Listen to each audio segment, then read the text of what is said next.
Okay, chapter 19. In the morning, me and Winn-Dixie went down to sweep the pet store, and I took a litmus lozenge for Otis. Is it Halloween? Otis asked when I handed him the candy. No, I said, why? Well, you're giving me candy?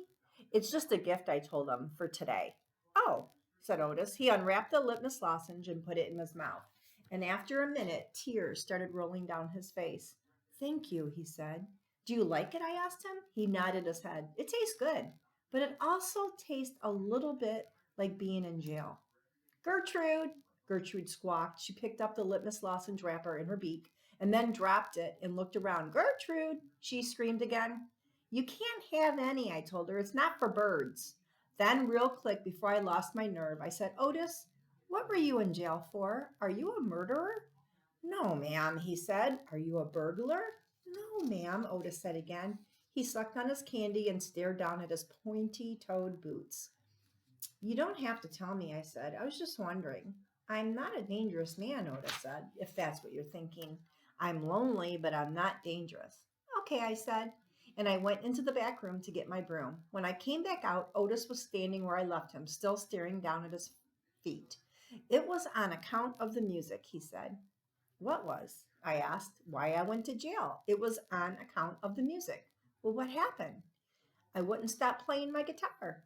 I used to be that I played on the street and sometimes people would give me money.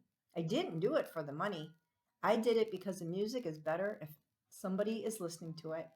Anyway, the police came and they told me to stop it. They said how I was breaking the law, and the whole time they were talking to me, I went right on playing the music, and that made them real mad.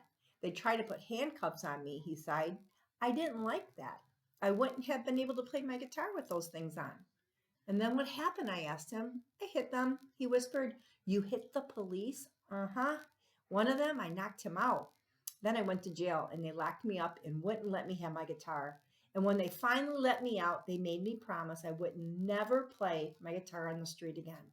He looked up at me real quick and then back down at his boots. And I don't.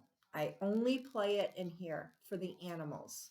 Gertrude, the Herman Gertrude, who owns the store, she gave me this job when she read about me in the paper, and she said it's all right for me to play music for the animals.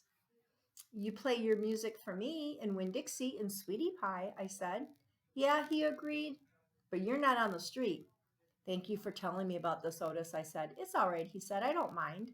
Sweetie Pie came in and I gave her a litmus lozenge and she spit it right out. She said it tasted bad. She said that it was tasted like not having a dog. I swept the floor real slow that day. I wanted to keep Otis company.